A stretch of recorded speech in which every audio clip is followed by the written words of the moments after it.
Hey, what's up you guys? It's been officially 1 year since I've had this 7-string, so I wanted to do this video and get it out of the way before the new year. Basically, I just wanted a second chance to redo this video. I know that the first Ibanez review video wasn't so great and a little cringy, so please just bear with me. So anyways, I wanted to go back to reviewing this thing. I've had it for a little bit over a year now. It's my main guitar. It's my main writing guitar. I have played a few shows with it, and I will tell you everything I do and don't like about it. Starting off, the finish. Everything on it, it's matte, maple, mahogany body with a maple top, I should say. Beautiful, gorgeous guitar, absolutely matching headstock. Jatoba Fretboard. A lot of the people on the reviews said that they didn't like the Jatoba. They said it felt really cheap, and they said it was a cheap alternative or a cheap replacement to rosewood. It may be cheaper, but I disagree. I not disagree that it's cheaper, but I disagree that it's not good. I love it. It is, for having a guitar collection of 20-something odd guitars, most of them are rosewood. A couple of them are maple. So this is something great to have in my collection, because it's something that I don't have a lot of. So if I had another Jatoba fretboard, I would like it because it breaks up having a lot of the guitars with a lot of the same sounds and woods. The Quantum series pickups are stock, made by Ibanez, partnered with DiMarzio still. I do want to replace them. These pickups are not good for low end whatsoever. I play in drop C with a low F, so it's a double drop tuning.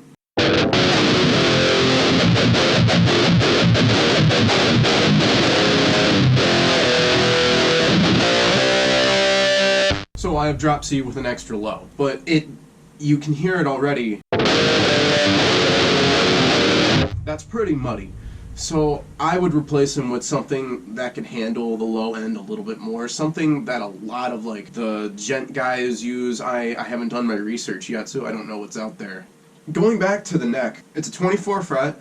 I couldn't give you the scale length at the moment, but one thing that bothered me when I got this, being a more, I guess you could say, prestigious, it's not a prestige Ibanez series, but for it being a more higher up Ibanez, I would assumed that on 7 strings they would put the walnut down the middle of the necks.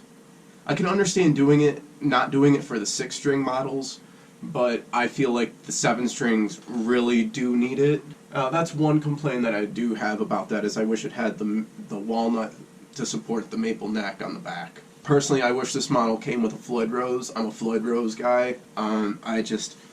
These hardtail, like this one in particular doesn't get in the way, but I've had a lot of hardtails before where it's just so sharp you keep scratching your hand and cutting your hand on it. But this one doesn't seem to get in the way. It's pretty smooth. But yeah, it is kind of like right there. One thing about me in particular with all my guitars, except for a few particular ones in my collection, one thing that I do with most of my guitars is as soon as I get it, I redo the wiring diagram and I cut out the tone knob. I'm a guy that believes that your tone does change without a tone knob. I feel like it gets in the way. I feel like when you take it out, you get a lot more clarity and a lot more attack out of the pickups because you don't have something going through it in the middle of it. That's just me. That's my theory. I've seen other guys do it. I've heard some similar things.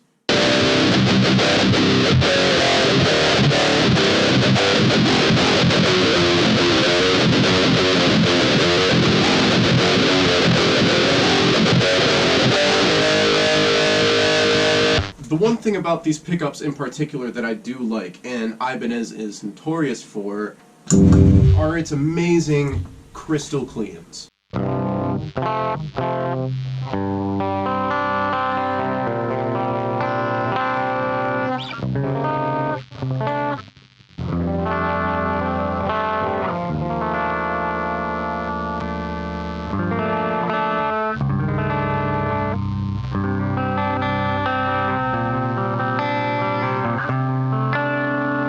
Tone knob was down.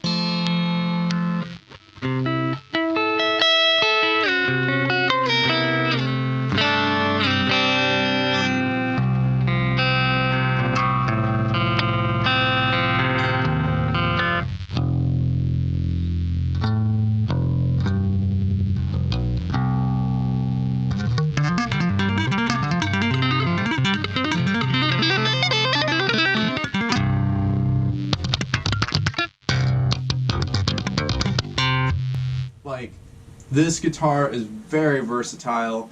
It's just amazing. For Ibanez, I've always been an Ibanez guy, and I say they just keep getting better and better. Every year they keep releasing something new and they get a little bit crazier. Even their new Geo models. I am not a fan of the Geo models at all. I don't own one, I've never owned one, but their new Geo models are pretty good, and there are a couple models that I wouldn't mind having or playing.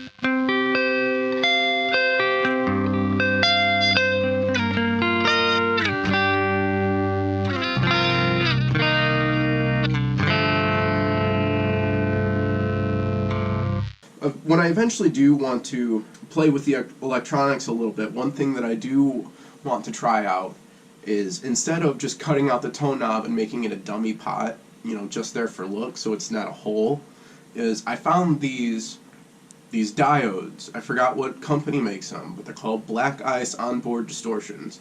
And what you do is, if you know soldering or know how to solder or anything like that, you take the diode off your tone knob and you replace it with this one. It's like $20. You can find them on Sweetwater, other music places, but they're only $20. It comes with 6 pins, and you can cross them over to come up with different gains and everything.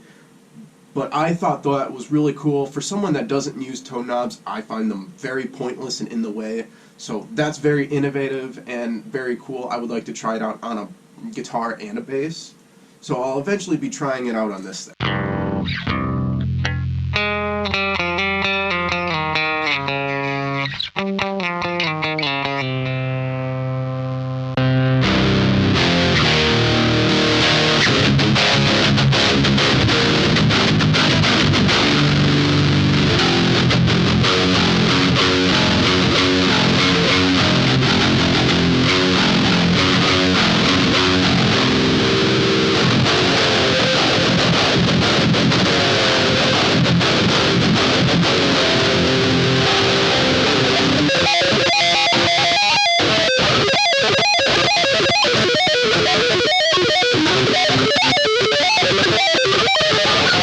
Sorry for any sloppy playing. It's been a while since I've got to play guitar or drums, so I am pretty sloppy.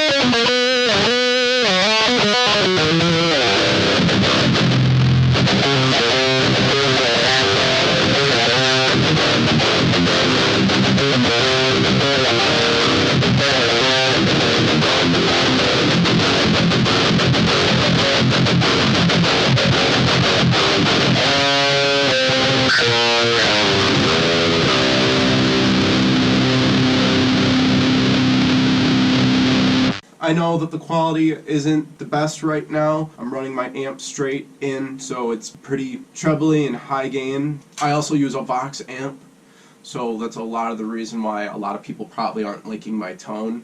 But anyways, guys, I hope this video does it justice this time. I love this guitar to death. I would love to do more guitar reviews in the future. Let me know what you guys want to see as well. I am trying to do more videos. It's just trying to find the time and the patience and working with what's going on. So hopefully I can get this video out before the end of the year, and I'll see you guys next time. I'll keep you posted.